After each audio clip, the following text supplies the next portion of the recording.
This series was made possible thanks to the generosity of these patrons and from the likes and watch time of viewers like you. Thank you for the support. Read the disclaimers, and please use common sense.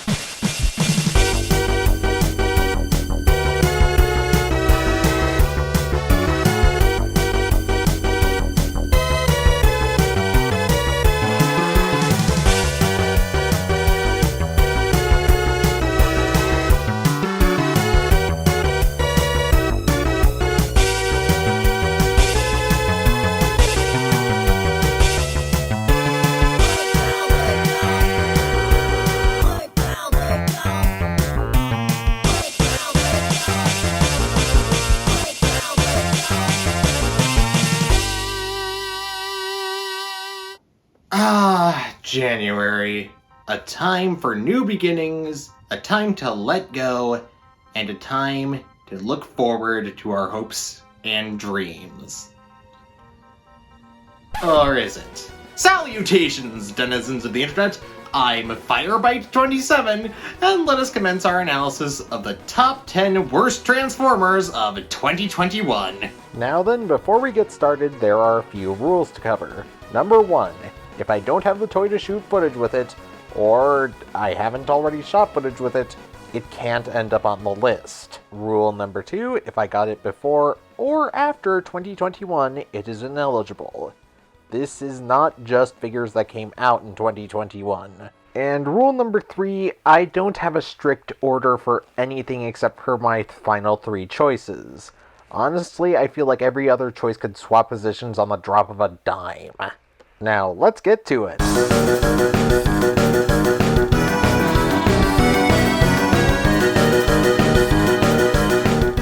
Starting off this disaster fest of a countdown, we have Generation Selects Cordon. And he's the perfect figure to start off this list because, oh my god, he is so boring.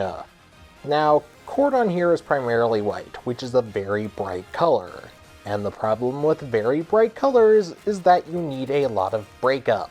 And sadly for Cordon, both modes are really wanting for color breakup. Though, with these early entries on top 10 lists, they're more like honorable mentions, and I even found myself wanting to give this spot to Kingdom Rhinox. However, Kingdom Rhinox blows this, and for that fact most of the worst of list out of the water, simply because A, I care about the character, and B, despite some of the design's shortcomings, it's actually a figure that I like. Worst thing I can say about Rhinox here is that I kinda find the transformation from robot to animal mode frustrating. But in this case, I think that finding something frustrating is far preferable to finding something boring. Apart from the color breakup though, there are some other issues that I can't all list here, which is why I have a review full of the issues that I have with this figure. But I think my biggest is that one of the wheels broke off of this figure while I was getting it out of the box.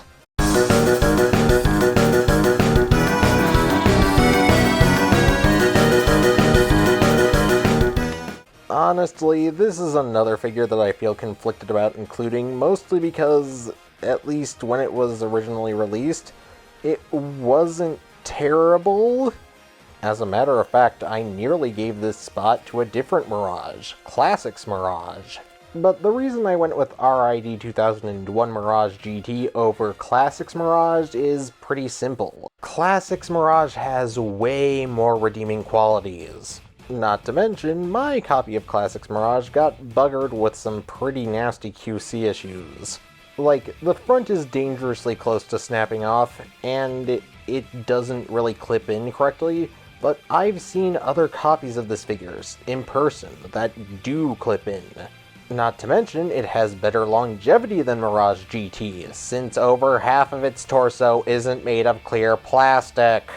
I honestly just wanted to forgive Mirage GT of his lacking play value just because he came out in an earlier time when engineering wasn't up to snuff with what it is now, but I ultimately just can't bring myself to do it. So we're moving on!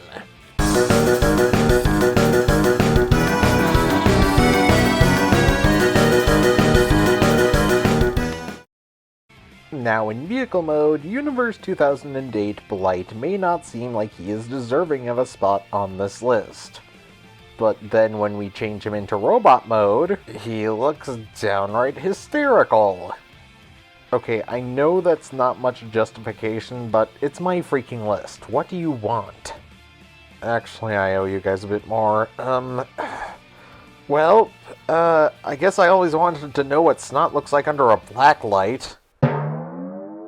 Hey, I wasn't about to go play laser tag with a runny nose to find out, so don't look at me like that.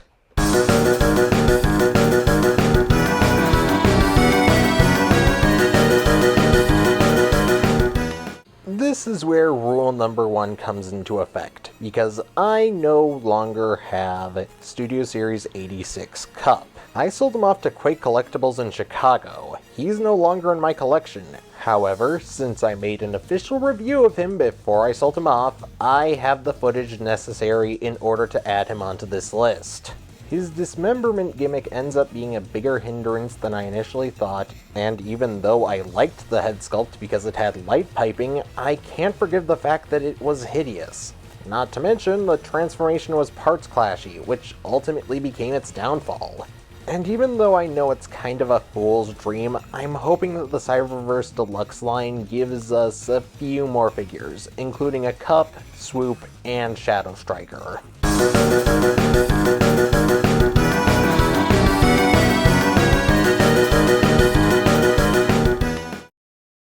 I feel genuinely bad about the fact that I need to put this figure on here, because it was recommended to me by a friend who thought I'd genuinely enjoy it. However, and I hate to say it, this figure blows.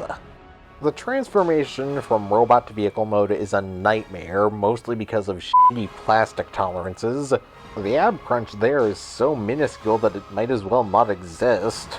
And the hands have stress marks from trying to hold his own accessories. And as if that weren't bad enough, the figure will actually break itself if you don't transform it correctly. The handlebars will just snap off, and it happened to me. Now, on something like Earthrise Grapple, I'll overlook it because you can fix that problem. However here, I don't think you can. And the only way I think they could have made it even worse is if they made it out of smelly plastic.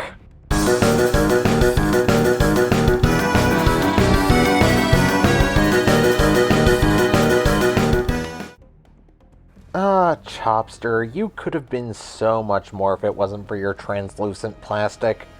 Honestly, I like this Minicon's design. It's cute, and I also really like the idea of a Minicon turning from a robot into a weapon, and into a Breastmaster, and also into a vehicle mode weapon. In this case, the idea had potential, and Chopster came the closest to realizing this potential. But my fear of the clear plastic shattering into a million pieces prevents me from fully enjoying it, and it also drags down his packmate Smolder, who is genuinely quite awesome.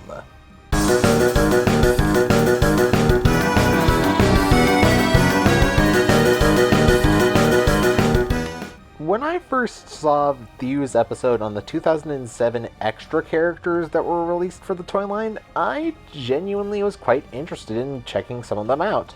And I got a few. I got Stockade, I got Longarm, and I got this guy. 2007 Overcast.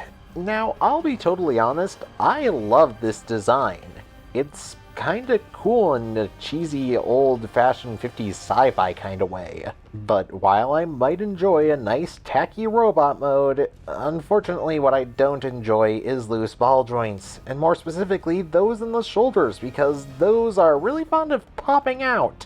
To be honest, a lot of the problems with this figure lie in the fact that they made a bunch of compromises in order to get missile launchers into the hands. And, well, one of those compromises was, giving his crotch an Allspark blue kickstand. Or should I say, a dick stand. To be frank, I wouldn't mind it so much if they had used a different color like black, then it might actually look a bit better, but like this, it just looks silly. Gentlemen, this is Democracy Manifest.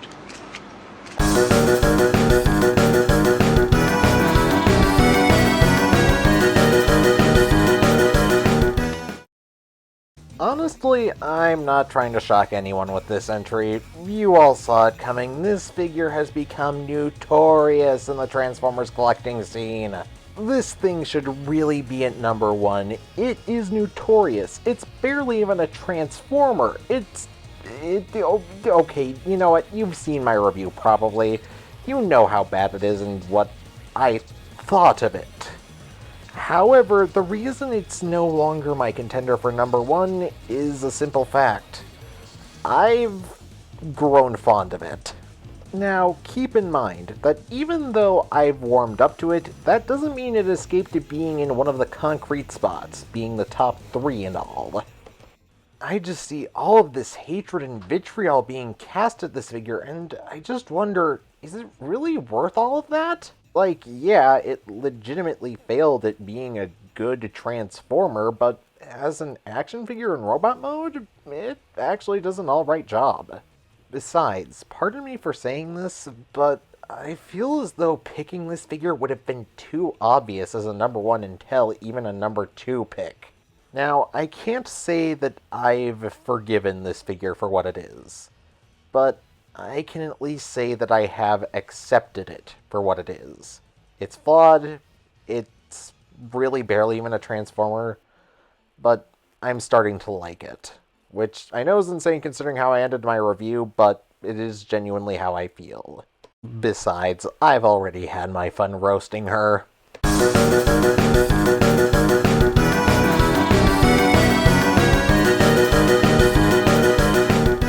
I expect to get a lot of pushback for this, but I genuinely dislike SS86 Hot Rod. The thing that makes me hate this figure more than anything is the fact that I dread doing the transformation. Now, when I first got it, that transformation was downright ingenious to me. However, as the months continued to roll on, I realized that really, this figure is not that good. The biggest reason I don't like the transformation is because it's parts clashy, and I hate parts clashing in transformations. However, I'm literally only one of 2 people that I know that holds this opinion, with the other being my Australian friend Dr. Lockdown. But my biggest personal grievance with this figure is the fact that it took away all of the wonder that I could have experienced from Kingdom Rodimus's transformation. And that's an experience I just can't have twice.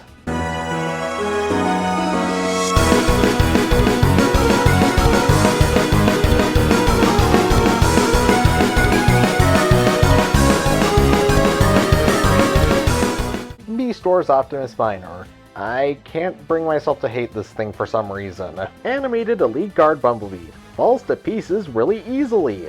Dark of the Moon Thunderblast. He was really disappointing.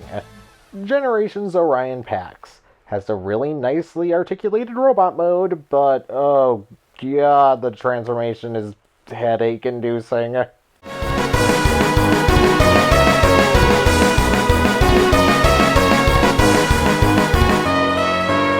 You thought the worst Transformer of 2021 would be Earthrise arcee. But it was I! Allspark Tech Drift!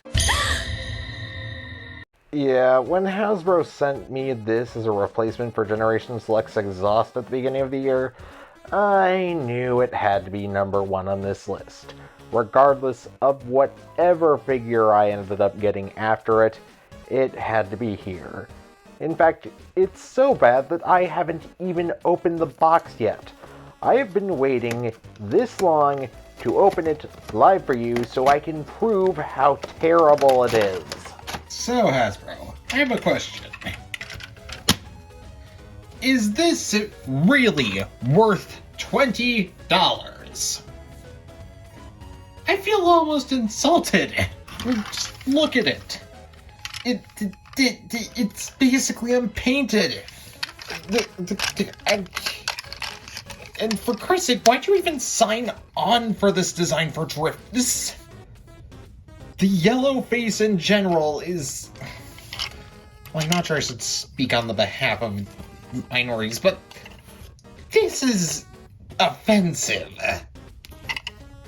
Yeah, I think that was worth the year it took for me to get here. Now, just so you all know, I would not say that this is any slight against Hasbro's customer service. For the most part, they've been phenomenal. However, in this case, I feel the need to hold them accountable for messing up. And the reason I say that they are accountable is that I tried to call them back about this. I said, hey, this doesn't seem like the right item. It doesn't seem to be of equal or greater value. But because of how old this figure is, it was no longer in their system. So it brought up the cruddy Studio Series helicopter drift instead. So they said they didn't really have to do anything else. Honestly, if I wanted to do anything else about this, I think I'd have to take them to court, and I don't have the funds for that. So, yeah, that's my worst figure that I got in 2021. Okay, let's wrap this up. At the end of the day, I can't even begin to pretend that 2021 was perfect. It was kind of 2 steps forward from 2020, 1 step back. But in terms of collecting, things were actually really, really good. So much so that I've had a lot of trouble making these lists. And, well, to say that I'm going to be struggling a lot more in the next list that I'm making would be an understatement. So join me next time for the top, I don't know how many Transformers of 2021. Oh boy, it's gonna be a long list.